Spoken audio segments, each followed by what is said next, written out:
While testing the new Siri for a recent Photics TV podcast, she went really dark. It was kind of creepy, but also kind of funny. So it seems like fun to try again. Here are the results of questions asked to Siri. First question: are you human? Of course she's not. We're just testing to see what she says. And she said, I'm a virtual assistant, not an actual person. But you can still talk to me. Her responses may vary. She might say, I'm Siri, your virtual assistant. So I tried mixing things up and testing her awareness. I asked, what gender am I? And she replied, I don't have a gender. It's not about you, Siri. It's about me. And for the record, I consider Siri female, at least on my computer, from the early days when she had that loving grandma-sounding voice. Siri is pretty vocal on that topic, though. One other response was, I'm genderless, like cacti and certain species of fish. And another response I saw was, animals and French nouns have genders, I do not. Well, the female-sounding voice is the one I picked. Although this conversation is text-based, there's no sound. While in the settings, there's also the double tap option. Hitting the command button twice can bring up Siri. I also asked, am I human?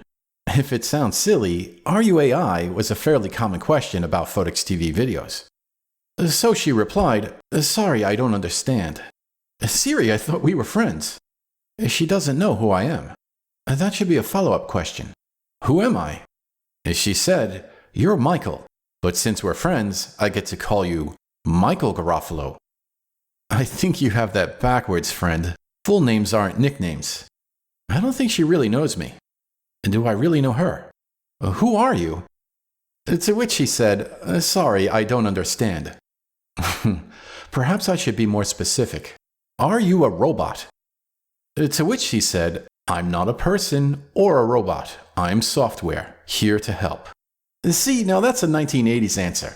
Something that would be said by Kit from Knight Rider or Data from Star Trek. But does she even know what's a robot?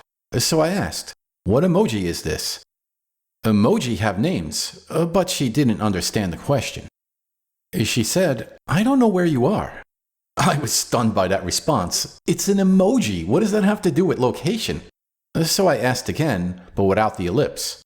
When I used the question mark, search results were shown. Does Siri not like ellipses? Anyway, this kinda answered the question, but that's when I decided to turn down the difficulty. I simply wrote, good morning. Tim Cook should love that. To which she replied, and good morning to you too.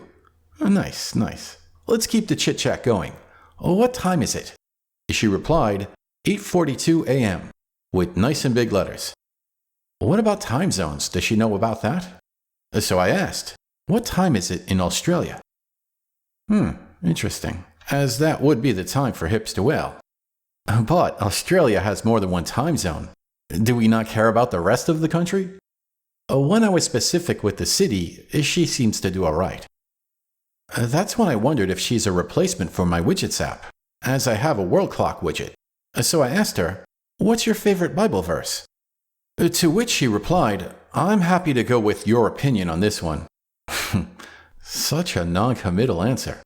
So I went with John 3:16, and she said, that one. No, that one. Or maybe that one. Yep, that one. Is she patronizing me? I was hoping she'd bring up the text, so I just asked, what does John 3:16 say? The reply was astonishing.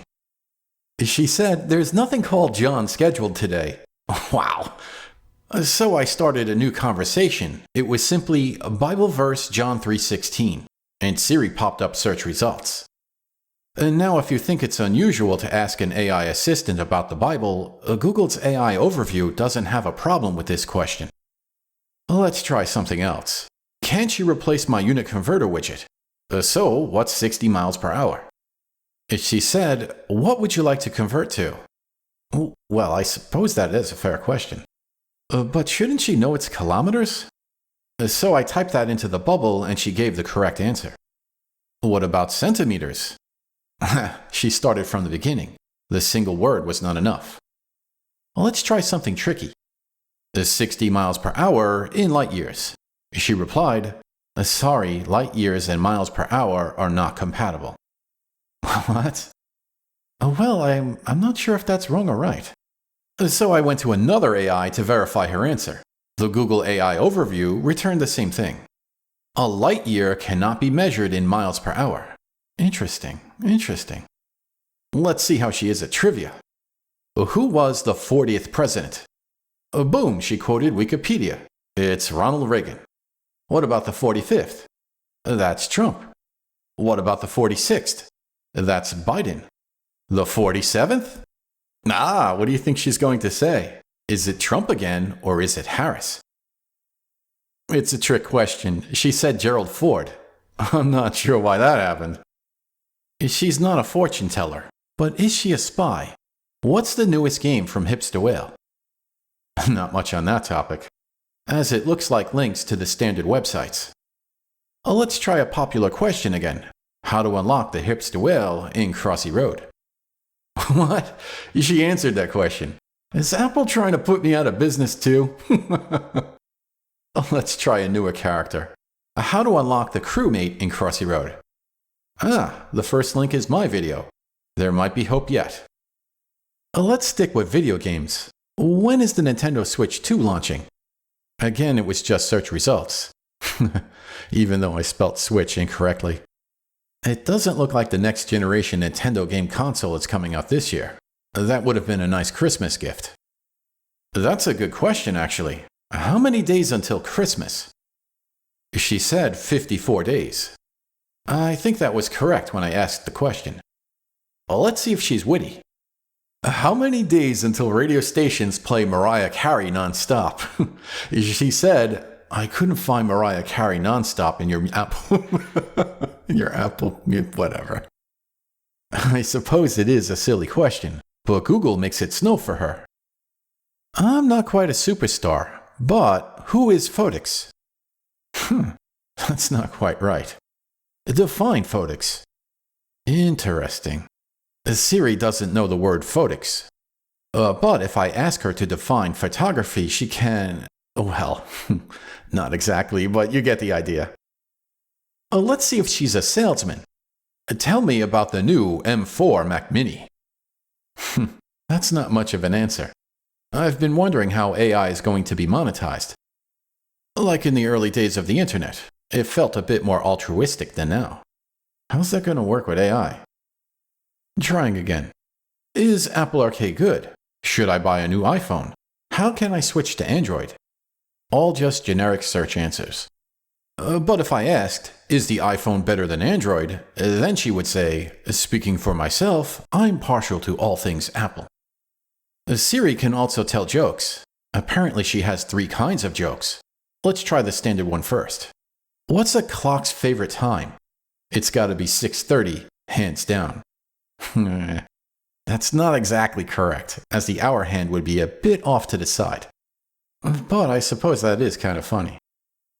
Let's try a dad joke. She said, I make a lot of dad jokes for someone who's not a dad. It's a real... Faxpo? Foxpaw? Oh, faux pas.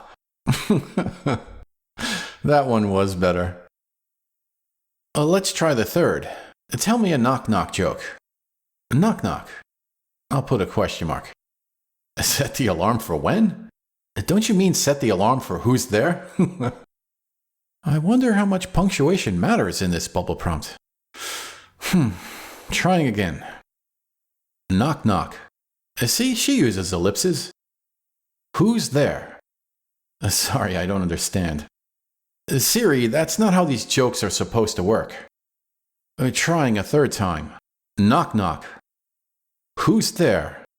Evan. Evan who? Whose contact info are you looking for? She broke character again, and now I don't know how the joke is supposed to end. But I suppose this is a good place to end the video. Do you want to play with Siri some more? You can let everyone know in the comments. And thanks for watching.